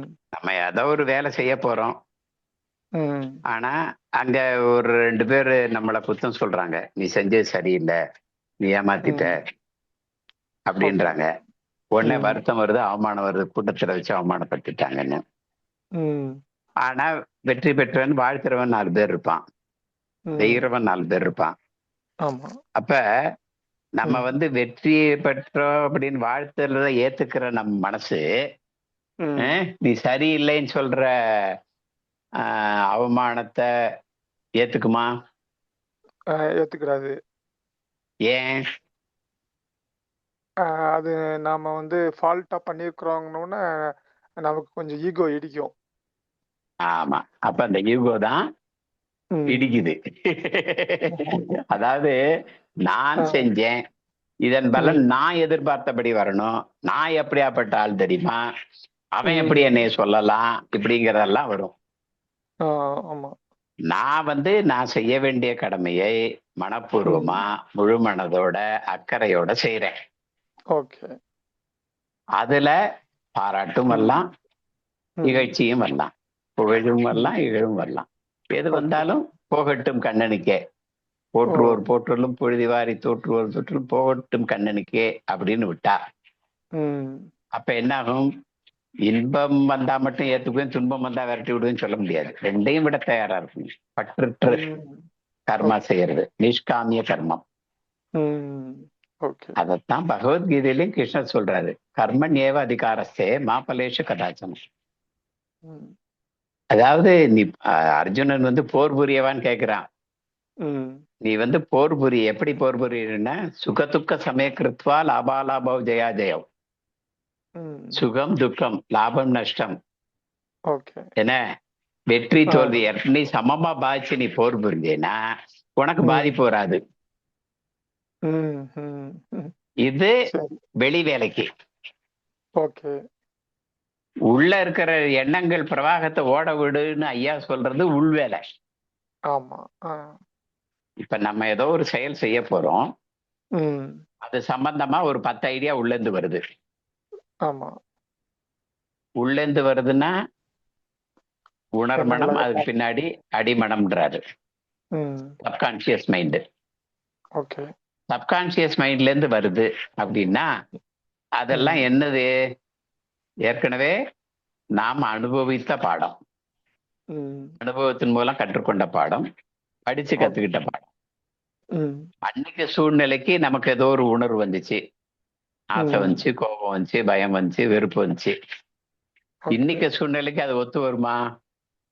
ம். தெரியாது. தெரியாது. இன்னைக்கு சூழ்நிலை, நம்ம அனுபவம், அறிவு எல்லாம் மாறி போச்சு. ஆமா. அன்னைக்கு இருந்த மாதிரியே இன்னைக்கு அதே செய்தி, அதே தகவல், அதே படிப்பினை இன்னைக்கு உபயோகமாகுமா? தெரியாது. ஆகாது. அறிவு ஆமா. உபயோகமாகலாம், ம், இவன்கிட்ட போனா அவன் நம்மளை ஏமாத்திடுவான்னு முன்னாடி ஒரு தடவை படிச்சிருக்கோம். ஆனா இவன் ம், இன்னைக்கு நல்லவன் ஆயிட்டான். ஏய் சாரிடா, ம், நான் கரெக்டா செஞ்சு தரேன்னு சொல்றான். அப்ப ம். இன்னைக்கு நம்ம அவனை நம்பி விடலாமா, இல்ல பழைய அனுபவத்தை வச்சு இவனை இது இருக்கணுமா? மனம் என்பதே பழைய நினைவுகளின் அனுபவங்களின் பதிவு. ஆமா. ம், அது இன்னைக்கு வந்து நிக்கும். ஏ ம், அவன்கிட்ட போகாதங்கும். ஆனா ம், இன்னைக்கு இந்த இடத்துக்கு போனா நம்ம சக்சஸ்ஃபுல்லா செய்ய முடியுமா? நம்ம திறமையை வளர்த்துக்கிட்டு இருக்கோம், நம்ம கேர்ஃபுல்லா ம், இருப்போம், இதை சக்சஸ்ஃபுல்லா செய்ய முடியும், தோல்வி அடைய மாட்டோம், நஷ்டம் அடைய மாட்டோம். அப்ப ம், அறிவுபூர்வமா வெளியில முடிவு எடுக்கலாம். பழைய அனுபவம் உபயோகமா இருந்தா எடுத்து உபயோகிக்கிறோம். ம், உபயோகம் இல்லைன்னா பழைய அனுபவம் இன்றைக்கு தேவையில்லைன்னு கண்டுக்காம விட்டுறலாம். நீ போன்னு சொல்ல தேவையில்லை. ம். சரி. அத மாதிரி 1000 ஐடியாஸ் கொடுத்துக்கிட்டே இருக்கும் மனசு சும்மா இருக்கும்போது. ம், வந்தா வந்துட்டு போகுது, நம்ம தேவைன்னா உபயோகப்படுத்திக்குவோம், இல்லாட்டி அது பாட்டு வரும் போகும். நம்ம அதுல ஒன்றும் செய்ய தேவையில்லை, அகத்தில் எதுவும் செய்ய தேவையில்லை. அப்படின்னா பழைய ம், அனுபவ பதிவுகள் வரும்போது ம், உபயோகமா இருந்தா யூஸ் பண்ணிக்குவோம், உபயோகம் இல்லாதது நமக்கு தேவையில்லைன்னு விட்டுறலாம். ஐயா ஒரு அருமையான எக்ஸாம்பிள் சொல்லுவாரு. நம்ம ம், வாசல்ல காம்பவுண்டு வாசல்ல சேர் போட்டு உட்காந்துருக்கோம் காம்பவுண்டுக்குள்ள. வெளியில எத்தனையோ ம், வண்டிகள் போகுது. காய்கறி ம். போகுது, பழம் போகுது, அலுமினிய பாத்திரம் போகுது, பிளாஸ்டிக் பாத்திரம் போகுது, அலங்கார பொருள் போகுது, ஆமா. என்னென்னமோ போகுது. நமக்கு ம், வேணும்னா கூப்பிட்டு வாங்கலாம். ஆமா. வேண்டாத வண்டி போச்சுன்னா நம்ம என்ன செய்யணும்? பேசாம இருந்தா போதும். பேசாம இருந்தா நீ ஏன்டா இங்க வர, நீ போ, நீ உனக்கு எனக்கு தேவையில்லைன்னு சொன்னா என்ன அவன் என்ன செய்வான்? நின்று சண்டை போட ஆரம்பிச்சிருவான். சண்டை போட ஆரம்பிச்சிருவோம். அதேதான் நம்ம மனசும் செய்யும், நம்ம தாட்ஸும் அதான் செய்ய. என்ன எப்படி போடான்னு சொல்ற அப்படின்னு நிற்கும். நம்ம அதை கூட சண்டை போட்டுக்கிட்டே இருப்போம் வாழ்நாள் பூரா. அப்ப ம், அகத்தில் நம்ம செய்ய வேண்டியது ஒன்றும் இல்லை. ஏதாவது ம், உபயோகமான தகவல் வந்ததுன்னா, இன்னைக்கு வெளி வேலைக்கு ம், உபயோகமான தகவல் வந்ததுன்னா எடுத்து பயன்படுத்துவோம். மற்ற ம், 99 தாட்ஸ் வந்தா வந்துட்டு போகுதுன்னு கண்டுக்காம விடுறது தான் ஐயா ம். சொல்றது. அது அக வேலை. இது ஓகே. புற வேலையில நான் என்ற ம், நினைவு இல்லாமல் செஞ்சா அதுல வர்ற ம், லாபமோ நஷ்டமோ வெற்றியோ தோல்வியோ நம்மளை ம். பாதிக்காது. ஓகே, ஆனா ஓகே. வெளி தெளிவா வேலை செய்ய ம், முடியும், சிறப்பா வேலை ஓகே. செய்ய முடியும். சரிங்கய்யா. ஆனா நம்ம வந்து வெளியில செயல்கள் செய்யும்போது பலன்கள் வந்து நோக்கமா எடுத்துக்காம செயல்களை சிறப்பா செய்யணும் அப்படிங்கிற ஒரு பலன்கள் வழி. நோக்கமா எடுத்து செய்யணுங்க. பலன்கள் ஓகே. நோக்கமா எடுத்துதான் செய்ய முடியும், இல்லாட்டி அது தூண்டுதலே இல்லை. நீங்க பலனை ம், நோக்கமா வச்சு இதனால நான் இந்த வேலை செய்யறேன், இந்த பலன் கிடைக்கணும்னு நினைக்கலாம். அந்த நோக்கம் ஓகே. இல்லாட்டி எப்படி உங்களுக்கு டிரைவிங் ஃபோர்ஸே கிடையாது. அப்புறம் நான் பலன் பிசினஸ் பண்ணுவேன், எதிர்பார்க்காத. லாபம் வந்தா வருது, நஷ்டம் வந்தா வருதுன்னா அது எப்படி ஆகும்? அப்படி அப்படி இருக்க பொறுப்பு முடியாது. இல்லாம இருக்க முடியாது. வெளியில ஆமா. பொறுப்போடு தான் இருக்கணும். ஆனால் ஓகே. நம்ம ம், கையை மீறி, நம்ம ம். கண்ட்ரோலையும் மீறி சில சமயம் இப்படியும் நடக்கலாம், அப்படியும் நடக்கலாம். ஓ, அப்ப சரி, சரி. ம். நான் செஞ்சேன் இப்படி தப்பாயிருச்சே அப்படின்னு கூட வருத்தம் வரலாம். இதுவும் உள்ள ஓகே. வரும், வந்தா வந்துட்டு போகுது. அத அக உணர்வு. சரி, வெளியில சரி. அந்த உணர்வை பயன்படுத்தி இன்னமே நம்ம தப்பு இல்லாம செய்யறதுக்கு என்ன செய்யணுமோ அதை பிளான் பண்ணலாம். ஆனா ம். அந்த உணர்வு வந்தது இல்ல, அதுல ஆமா. முடங்கி போய் இப்படி தோல்வி ஆயிடுச்சே நம்ம முட்டாத்தனமா இருந்துட்டோமேன்னு அதுலயே போய் சிக்கிக்கிற கூடாது. ஓ, சரி, சரி. எல்லா வெளி வேலைகள்ல இருந்து தான் நமக்கு உணர்வே வருது. வருத்தமோ கோவமோ ம், பயமோ எல்லாம் அதுவும் வர்றது ஓகே. உள்ளவே ரெக்கார்ட் ஆகுது. ம், அதுவும் திரும்ப திரும்ப வந்துச்சுன்னா ம். ஒரு கொஞ்ச நாள் வரலாம், இப்படி பண்ணிட்டோமே, வந்தா வந்துட்டு போதுன்னு விட்டா அது பலமடைந்து போயிடும். ஐயோ பத்தியா நம்ம இப்படி பண்ண தப்பா போச்சு, நம்ம அதை மடியில எடுத்து வச்சு கொஞ்சம் ஆரம்பிச்சோம்னு வைங்க, அது ம். பலசாலி ஆயிரும், நம்மளை போட்டு அமுக்கி நோயாளி ஆக்கிரும். சரி, சரி, சரி. அது எங்க இருந்து வருதுன்னா, நான் செஞ்சு இப்படி தப்பா போச்சேன்னு அந்த நான் இல்லாம செஞ்சோம்னா, சரி நம்ம ம். முடிஞ்ச அளவு செஞ்சோம், இப்படி ஆகி போச்சு, ஓகே, இனிமே அடுத்து என்ன செய்யணும்? முடிஞ்சதை திரும்ப ரிவர்ஸ் பண்ண முடியாது, பண்ண முடிஞ்சா பண்ணலாம், பண்ண முடியாட்டி ஏத்துக்கணும், அடுத்து எப்படி கரெக்டா செய்யறது, தப்பு இல்லாம செய்யறதுன்னு பிளான் பண்ணிக்கலாம். சரிங்க. ரமணர் சரி. வெளி வேலையை பத்தி பேசினாரா, ஐயா உள் வேலையை பத்தி பேசினார்? ஓகேங்கய்யா. ஓகே. ரொம்ப நன்றிங்க. ஐயாவும் வெளி வேலையை பத்தியும் பேசியிருக்காரு வேணுது. சரிங்க. ரொம்ப நன்றிங்க. ஓகே. ஐயா வணக்கங்க ஐயா. வணக்கம். நான் ஏற்கனவே கோபத்தை பத்தி உங்ககிட்ட கேட்டிருந்தேங்க ஐயா. நீங்க முடிவு எடுத்துட்டு இவ்வளவு நாள் நம்ம கோவப்படாம இருந்து பார்க்கலாம், ட்ரை பண்ணி பாருங்க அப்படின்னு சொன்னீங்க. அதை நான் ஃபாலோ பண்ணேன். ஃபாலோ பண்ணதுல இருந்து ஃபர்ஸ்ட் ஒரு 2 வாரம் கோபம் வராம இருந்தது. அதுக்கு அடுத்து என் பொண்ணுகிட்ட கோவப்பட்டுட்டேன். அப்ப நான் என்ன பண்ணேன்னா, ஸோ தான் நடந்துச்சு. அப்போ என்ன சொல்லியிருக்காங்க, செயல்ல நம்ம என்ன செய்யணும்னு பார்க்கணும்னாங்க. அதனால கோவப்பட்டதை நினைச்சு கவலைப்படாம நான் பொண்ணுகிட்டே போயிட்டு, சாரி நான் இப்போ ஹார்ஷா பேசியிருக்கக்கூடாது, நெக்ஸ்ட் டைம் நான் இந்த மாதிரி பேசாம ட்ரை பண்றேன் அப்படின்னு சொல்லிட்டேன். ஸோ அப்போ வந்து இதுக்கப்புறம் திரும்ப ஃபர்ஸ்ட்ல இருந்து ஸ்டார்ட் பண்ணணும் நம்ம. இப்போ நான் கொஞ்ச நாள் இருக்கணுன்றது 2 வாரத்துல வந்துருச்சு இல்லையா? திரும்ப கோவப்படாம இருக்கிறதுக்கு நம்ம ட்ரை பண்ணணும் அப்படின்னு திரும்ப ஃபர்ஸ்ட்ல இருந்து 0ல இருந்து திரும்ப ஸ்டார்ட் பண்ண பாக்குறேன் அப்படி நான் எனக்குள்ள வச்சுக்கிட்டேன்.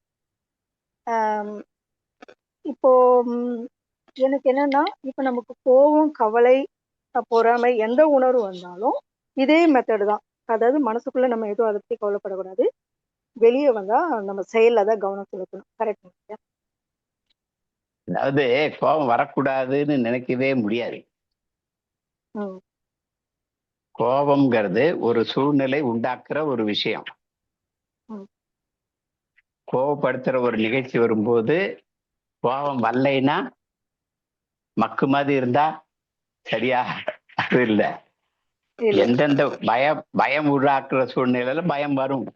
அந்த சூழ்நிலையில வரலாம். துக்கம் வர வேண்டிய சூழ்நிலை தான் நமக்கு துக்கத்தை உண்டாக்குது. நான் ஓரமா உட்காந்து நான் துக்கப்படுறேன், நான் கோவப்படுறேன்னு ட்ரை பண்ணுங்க, வராது. அந்த சூழ்நிலை தான் சுவிட்ச் போட்டு விடுது. அது நமக்கு ஏற்கனவே பதிவு பண்ணி வச்சிருக்கோம்ல.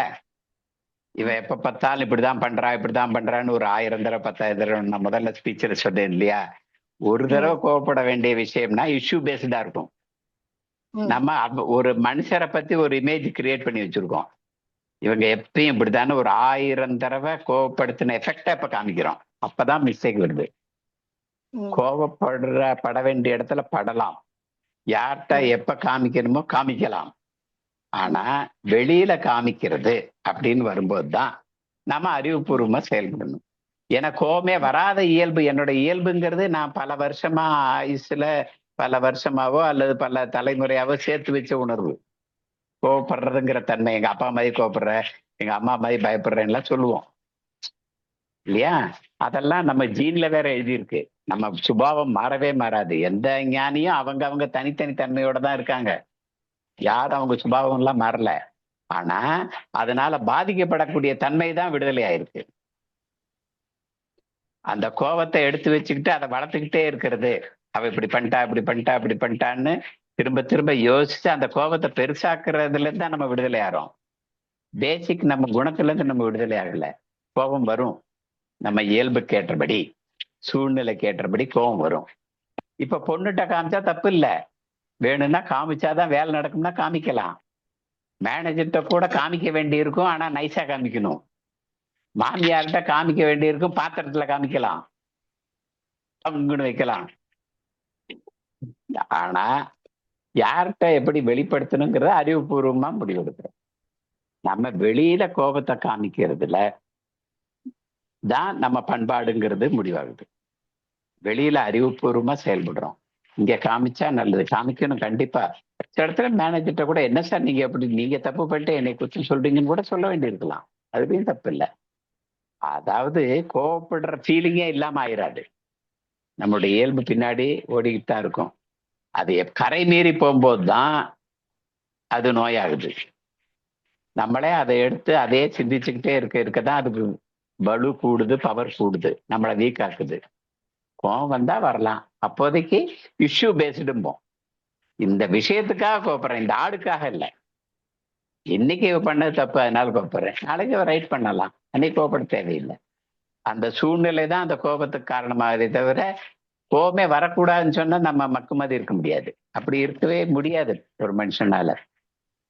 பழைய காலத்து கம்யூனிஸ்ட் பாட்டு உண்டு, தாக்குண்டால் புழுக்கள் கூட தரை விட்டு துள்ளும், சாக்கடை மனிதரானாம் அப்படின்ட்டு. அப்ப ஒரு பாதிப்பு வந்ததுன்னா அதுக்குள்ள ரியாக்ஷன் கண்டிப்பா மனசு எடுக்கும். நம்ம ஏற்கனவே பதிவு வச்சிருக்கிற ரெக்கார்டு படிதான் நம்ம ரியாக்ஷன் வரும். அதுல எல்லாம் தப்பே இல்லை, அதை அனுமதிக்கணும். அது ரைட் தான், அந்த சூழ்நிலைக்கு ரைட் தான். அதே கேரி ஓவர் பண்றோம்னு வைங்க, அதுலயே தேங்கி நின்னாதான் அது மிஸ்டேக் ஆகுது, நம்மளை நோயாளி ஆக்குது. விஷயத்த பேசிட்டோம், ஓகே முடிஞ்சிச்சு, அதை பத்தி கில்ட்டும் தேவையில்லை. கோபப்படக்கூடாது அப்படின்னு ஏதோ நம்ம உள்ள இருக்கிற கோப உணர்வே நம்ம அழிச்சிட போற மாதிரி அது போராட்டம் ஆயிரும். ஐயோ கோபம் வந்துருச்சே அப்படின்னு நினைக்க கூடாது. அதுவும் இயல்புப்படி வருது. சூழ்நிலை எப்படி வருது, it is right, first accept பண்ணிக்கணும். அடுத்து இதை வெளிப்படுத்தலாமா கூடாதா, எப்படி வெளிப்படுத்தணும், அது ரைட்டு. ஆனா அதுலயே தேங்கி நிக்க தேவையில்லை. ஓகே, வேலை முடிஞ்சுச்சு, வந்துச்சு, சொல்ல வேண்டிய சொல்லிட்டோம், முடிஞ்சு, அடுத்த வேலையை பார்ப்போம், அவ்வளவுதான். ஓகே. ஐயா ஐயா, இப்ப இதுலயே வந்து சில பேர் கோவப்படுறவங்கள வந்து பார்த்திருக்கேன். அவங்க சாதாரணமா பேசுறாங்க, அவங்க கோவத்தை அழகா அந்த வார்த்தையிலேயே சொல்றாங்க. அது வந்து அது அது ஒரு அந்த மாதிரி பார்த்து கத்துக்கங்க, அது அறிவுபூர்வமான வேலை. ஆனா உள்ள இருக்கிற என்னோட இயல்பை மாத்த முடியாது. கோபம் வரும், அவருக்கும் கோபம் வருது இல்ல, தெரியுது இல்ல, வெளிப்படுத்துறது தானே மாத்திருக்காரு. வெளிப்படுத்துறது தாம பண்பாடாகுது. நம்ம பண்புள்ளவரா ஒழுக்கம் உள்ளவராங்கிறது தான் வெளிப்படுத்துறது தான். ஆசை வரலாம், கோபம் வரலாம், பயம் வரலாம். ஆனா எங்க எப்படி வெளிப்படுத்தணுங்கிறது வெளிப்பாடுலதான் பண்பாடை நம்ம வெளிப்படுத்துறோம். அது எப்படி நம்மள கண்ட்ரோல் பண்ணி இனிமேல் மெதுவா பேசணும் அப்படின்னு சொல்லி ஏற்கனவே வந்த கோபம் வரக்கூடாதுன்னு சொன்னா நம்ம இயல்பை எதிர்க்கிறோம். ஆனா நான் வந்து இந்த மாதிரி சூழ்நிலையில இப்படிதான் நடந்துக்கணுங்கிற கத்துக்கிறது, அறிவுபூர்வமா கத்துக்கிறது. இது பதிவு, பழைய கோவப்பட்டதுனால சேர்த்து வச்ச அனுபவ பதிவு. இந்த பயம் இப்ப யாரு என்ன இப்படி பண்ணா எனக்கு பிடிக்காது சார், யாரா என்னை பத்தி பேசிட்டாங்கன்னா எனக்கு பிடிக்காது சார், யாரா இப்படி யாருக்காவது கஷ்டப்படுறவங்களுக்கு கெடுதல் பண்ணா எனக்கு, ஒவ்வொருத்தரும் ஒண்ணுன்னு சொல்லுவாங்க. அவன் பணத்தை ஏமாத்திட்டா ஒருத்தன் கோவப்படுவான், ஒருத்தன் நட்பை முறிச்சானா கோவப்படுவான், ஒருத்தன் நம்பிக்கை துரோகம் பண்ணா கோவப்படுவான். ஒவ்வொருத்தருக்கும் ஒரு விஷயம் என்ன அப்படி பாதிச்சதை சேர்த்து வச்சிருப்பான். அந்த அனுபவ பதிவு தான் உங்க ரியாக்ஷனுக்கே காரணமாகும். ஆனா அந்த அனுபவ பதிவு தான் உங்க ஒரு பங்கு கோபத்தை கூட 1000 பங்கு ஆக்கிரும். அதெல்லாம் இயல்புல இருந்து வர்றது. அதை நான் மாத்த போறேன்னு போராட வேண்டாம். அந்த இயல்பு மாத்த போறேன்னு போராட வந்தா வந்துட்டு போகுதுன்னு விட்டுறலாம். அப்ப அது பலம் எழுந்து போகும். அப்ப வெளிப்படுற சமயத்துல அதை போய் திரும்ப ஐயோ கோபம் வருதே நமக்கு வரக்கூடாதுன்னு நினைச்சீங்கன்னா உள்ள இறங்கி கலக்க ஆரம்பிச்சிருவீங்க. அதுக்கு ஃபோர்ஸ் கொடுத்துருவீங்க, அதுக்கு எனர்ஜி கொடுப்பீங்க, அது வளர்ந்துரும். வந்தா வந்துட்டு போகுது. நம்ம வந்து கோவப்படுறது அன்னைக்கு சூழ்நிலையில அந்த இடத்துல பொண்ணு மேல கோவப்பட்டது ரைட்டு, ஃபர்ஸ்ட் அதை ஏத்துக்கணும். அடுத்து வெளிப்படுத்தினது கொஞ்சம் அதிகமா வெளிப்படுத்திட்டோம், பொண்ணுகிட்ட மன்னிப்பு கேட்க வேண்டியன்னு அவசியம் இல்லை, பரவாயில்ல, பொண்ணே ஆச்சரியப்படுவோம், என்ன அம்மா இப்படி இருக்காங்க, நம்ம அம்மா வேற பக்கத்து வீட்டு அம்மாவான்னு, நம்ம அம்மாவா பக்கத்து வீட்டு அம்மாவான்னு சென்னை வந்து, அதாவது அப்படி போய் கேட்க தேவையில்லை. ஆனாலும் அண்ணே திடீர்னு ரொம்ப கோவம் வந்துருச்சு, சரி என்ன நீயும் பார்த்து நடந்துக்க அப்படின்னு அவர்கிட்ட சொன்னா போதும். ஆனா வெளியில நம்ம பக்குவமா வெளிப்படுத்துறத அதை வந்து அறிவுபூர்வமா கல்டிவேட் பண்ணிக்கிறது தான் ஹேபிட்டாக. ஓகே, உள்ள இருக்கிறத எதிர்க்க கூடாது, வெளியில வளர்த்துக்கணும் சரியா அறிவை. ரொம்ப டைம் ஆயிட்டு இருக்கு அநேகமா. என்ன இருக்கா கேள்வி? ஐயா நான் மகாலட்சுமி பேசுறேன் ஐயா. நம்ம குரூப்ல வந்த ஒரு இதுயா, யார் ஞானி தன்னைத்தானே கீழே போட தெரிந்தவனே மிகச்சிறந்த ஞானின்னு கொடுத்துருங்க. அந்த தன்னைத்தானே கீழே போடுறதுங்கிறது எதை போடுறோம், அதை எப்படி போடுறோம், அதை கொஞ்சம் எனக்கு சொல்லுங்கய்யா. அவர்கிட்டே கேளுங்கம்மா, எனக்கு தெரியலையே, நான் கீழே போடலையே எதையும். அதாவது நான் பெரியாள்னு சொல்லிக்காம எது வருதோ ஓகே அப்படின்னு ஏத்துக்கிறத அவர் மீன் பண்ணி இருக்கலாம். என்ன ஐயா வந்து இந்த புக்லயே கூட கோட் பண்ணுவாரு, எல்லா ஆசைகளையும் துறந்தவன் வந்து சன்னியாசி இல்ல, என்ன எல்லா ஆசைகளையும் துறந்தவன் சன்னியாசி இல்ல. ஹலோ ஹலோ இருக்கேயா, லைன்ல தான் இருக்கேன், கேக்குறேன். ஆமா, அதாவது விருப்பு வெறுப்பற்று எல்லாத்தையும் சமமா பாக்குறவன் தான் சன்னியாசி அப்படிம்பாரு. இந்த புக்ல கூட அவர் கோட் பண்ணுவாரு. அதாவது எல்லா ஆசையும் திறந்தவன் இல்ல, இது எனக்கு கிடைக்குதா ஓகே, இது எனக்கு கிடைக்கலையா ஓகே, இது எனக்கு வேணும் அப்படின்னு நினைக்கிறது, அது கிடைக்கலன்னா வருத்தப்படுறது, கோவப்படுறது, அதெல்லாம் வந்து சன்னியாசிக்கு அழகு இல்ல. இது வருதா, நான் செஞ்சேன் ஆனா இதுதான் பலன் கிடைச்சா ஓகே, இது கிடைக்கலையா ஓகே. அப்ப ரெண்டையும் சமமா பாதிக்கிறது தான் சன்னியாசிம்பார். அது மாதிரி நானுங்கிற உணர்வு இருக்கும்போதுதான் ஐயோ நான் ஜெயிக்கணுமே ஜெயிக்கலையே அப்படிங்கிற உணர்வு வரும். அந்த நாணை கீழே போட்டா அவன் ஞானி. அது ஒரு வகையில அந்த அர்த்தத்துல எடுத்துக்கலாம். ஓகே, நான் இன்னும் நானே கீழே போடலன்னு நினைக்கிறேன். சரி, நீங்க போடல, நான் போடல. எல்லாரும் அதாவது அதான் ஐயா சொன்னார், புரிதல்ங்கிறது தொடக்கம், விடுதலைங்கிறது முடிவு. அதுல இந்த ப்ராசஸ்ல நான்கிறதும் விட்டு போ, கவலைப்படாதீங்க, தைரியமா. ஐயா எனக்கு ஒரு சின்ன டைம் ஆயிடுச்சு. ஒரு நிமிஷம் சரி சொல்லுங்க. நான் முன்ன கூட சொன்னேன், பக்கத்து வீட்டுல இது மாதிரி குப்பையெல்லாம், அந்த அழுக்கு தண்ணி ஊத்துற குப்பையெல்லாம் பண்றாங்கன்னு சொன்னேன். இன்னைக்கு அப்புறம் கொஞ்சம் அப்படியே ஒரு சுமத்தா, அது என்னமா நீங்க சொன்ன மாதிரி சிந்திக்கிறத, அது வேண்டாம், சிந்திக்க வேண்டாம், என்னமா வருது சரி வந்துட்டு போட்டோம் அப்படின்னு விட்டு விட்டப்ப இன்னைக்கு தோணுச்சு, சரி அந்த வீட்டு ஆண்களை கூட கூப்பிட்டு இந்த மாதிரிலாம் இருக்கு, இது மாதிரிலாம் அந்த முடி சேவ் பண்ண முடியல, இப்பெல்லாம் இப்படி வெளியே போட்டிருக்கான், சரி கொஞ்சம் கூப்பிட்டு காட்டுவோம் செய்வோம். அப்ப நீ பெரிய ஆளுன்னு நீ உனக்கே நீ செய்யறது, அப்ப இப்படி தோணிட்டு உள்ள எண்ணமா வருது. அப்புறம் கொஞ்ச நேரம் சிந்திச்சு நான் நினைக்கிறேன், நீ உன்ன பெரிய ஆளு, நீ செய்யறது கரெக்டா இருக்கா, அவங்க செய்யறது தவறா இருக்கு, இது சொன்னா அவங்க புரிஞ்சுக்கோங்கன்னு நினைக்கிறியா, இல்ல புரிஞ்சு ஆப்போசிட்டா செஞ்சா நீ என்ன செய்வா? நேரம் விடு, அதுக்கு வரும், தானா புரிஞ்சுக்கிட்டோம். இல்ல நேரம் வரும்போது நமக்கு சொல்ல தயம் கிடையாது, அதுக்கு சந்தர்ப்பம் கிடைச்சா சொல்லுவோம். நீ ஏன் வழிய போய் எதுவும் செய்ய வேணாம்னு சொல்லிட்டு, இப்ப இதுதான் இவனுடைய நாண இழக்கிறதா என்னன்னு அப்படின்னா ஒரு கொஸ்டின் எனக்கு வந்துச்சியா. இல்ல நீங்க வெளிப்பாடத்தான் நிறுத்தி இருக்கீங்க, உள்ள கிரைண்டர் ஓடிக்கிட்டு தானே இருக்கு. அது ஓடு கிரைண்டர் ஓடுது. அப்பவே வெளியில போய் அதை பார்க்கும் போதெல்லாம் ஓடுது, மத்த நேரம் ஓடல, வெளியில போய் பார்க்கும் போதெல்லாம் அந்த கிரைண்டர் ஓடுது. எல்லாருமே இந்த முகமூடியோட தான் வாழ்ந்துகிட்டு இருக்கோம். அதாவது உள்ளுக்குள்ள அந்த தாட்ஸ் வருது, என்னுடைய இயல்புப்படி நான் இருக்கேன், அவங்களுடைய இயல்புப்படி அவங்க இருக்காங்க. நம்ம மாத்த முடிஞ்சா மாத்தலாம், என்னையே நான் மாத்த முடியாது, அடுத்தவங்களை போய் என்னைக்கு மாத்துறது? நம்ம ஆன்மீக வகுப்பு வர்றதுக்கு என்னையே நான் மாத்திக்கிறது எப்படி அப்படின்னு தெரிஞ்சுக்கிறதுக்கு தான். நம்ம வந்த உடனே அடுத்த வீடு மாறல, அவ மாறல, மாமியார் மாறல, மருமக மாறல, புருஷன் மாறலன்னு பஞ்சாயத்து ஆரம்பிச்சிடறாங்க. இது என்ன கோர்ட்டா, ஜட்ஜ்மெண்ட் இடமா? நம்ம முதல்ல மாறினாலே, நம்மள நாமளே புரிஞ்சுக்கிட்டாலே, அந்த கோபம் வந்தா வந்துட்டு போகுது, நம்ம ஒண்ணும் செய்யறதுக்கு இல்ல. வெளியில ஏதாவது செய்ய முடிஞ்சா செய்யலாம், இல்லாட்டி கம்முன்னு இருக்கலாம், அவ்வளவுதான். அதுக்கு மேல வேற ஏதாவது எக்ஸ்ட்ரா யோசிக்கிறோம்னாலே நம்ம நான்கிறது சிந்திச்சுக்கிட்டு இருக்குன்னு அர்த்தம். சிந்திச்சுட்டு என்னையும் அறியாம சிந்தனைக்கு போனது. அப்புறம் நான் கொஞ்சம் குறைச்சி நீங்க அதை போய் கண்ட்ரோல் பண்ண தேவையில்லை, வந்தா வந்துட்டு போகுதுன்னு விட்டுருங்க. இது வரக்கூடாது, ஐயோ இது வரக்கூடாது, நமக்கு வந்துருச்சேன்னு போனீங்கன்னா இறங்கி சுத்த ஆரம்பிச்சிருவீங்க, அந்த சுழல்ல மாட்டிக்குவீங்க. அந்த கோபம் வருதா, வந்தா வந்துட்டு போகுது, நமக்கு தேவையில்லை, அதை வச்சு ஒரு பிரயோஜனம் இல்லை. நான் 1 லட்சம் தடவை கோவப்பட்டாலும் அவன் ஒன்றும் மாற போறதில்ல, நம்ம வாட்டு நம்ம வேலையை பார்ப்போம், முடிஞ்சா நம்மளே அள்ளி போட்டுருவோம். ஒரு பழமொழி சொல்லுவாங்க, ரொம்ப மோசமான பழமொழி வேண்டாம், கொஞ்சம் நல்ல பழமொழி சொல்றேன். உதடு தேயறதுக்கு உள்ளங்கால் தேயலாம்பாங்க. பேசுறத விட செயல் செஞ்சுட்டு போயிடலாம். உதடு தேயறதுக்கு உள்ளங்கால் தேயலாம்பாங்க, வேலையை முடிச்சுட்டு போயிடலாம். ரொம்ப நல்லா இருக்கு, நான் அதே ஃபாலோ பண்றியா? சரியா? ஆமா, சரி, ரொம்ப நன்றி. நன்றி. டைம் முடிஞ்சு போச்சுன்னு நினைக்கிறேன். பிரகாஷ் சார். ஐயா நன்றி ஐயா, ரொம்ப நல்லா இருந்தது ஐயா, நன்றி ஐயா. நீங்களும் நானும் கீழே போட மாட்டேங்கிறீங்க,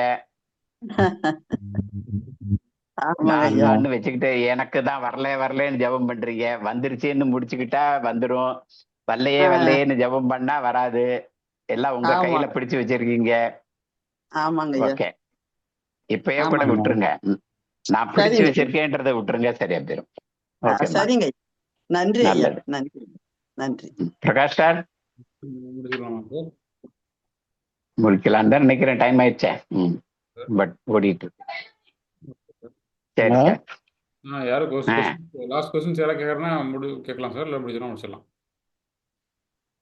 ஹலோ, சொல்லுங்க, கேட்க போறீங்களா? சாம்சங், உங்க பேர் என்ன? சாம்சங், உங்க பேர் என்ன? Samsung SM. அதுல உங்க பேரை மாத்த முடியுமே கம்ப்யூட்டர் ஃபர்ஸ்ட்.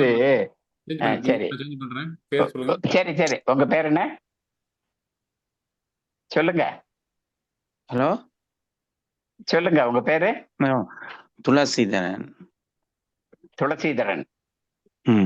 நான் ஆஸ்திரேலியாவில இருக்கிறேன்.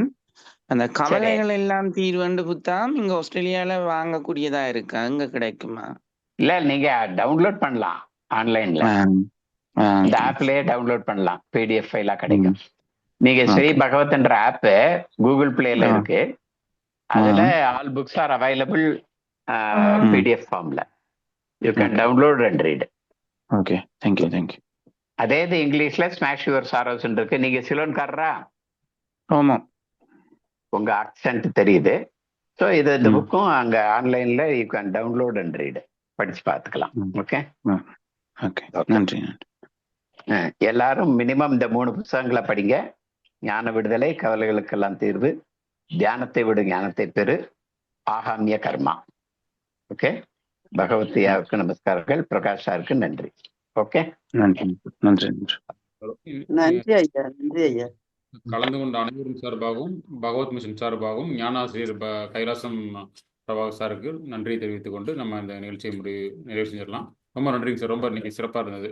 வணக்கம் வணக்கம் 1,00,000 டைம் விஷயத்தை வந்து ரொம்ப ஸ்ட்ராங்கா பதிஞ்சிருச்சு. நல்லா ஒரு அதான் ஒரு தடவை கோவப்படுத்தினவர் மேல ஒரு தடவை கோவம் வரும். நம்ம 1000 தடவை அவர் கோவப்படுத்தினாட்டு 1000 மடங்கு அவமானப்படுத்தின மாதிரி கோவம் வருது. அப்ப அவர்கிட்ட பயங்கர விரோதமா போறோம். ரொம்ப சூப்பரான point. சரி, நன்றி. Okay, bye. நிறைய விஷயங்கள் தெரிஞ்சுக்கிட்டாங்க ஐயா இன்னைக்கு. சந்தோஷமா. நன்றி ஐயா, நன்றி. நன்றி, வணக்கம்.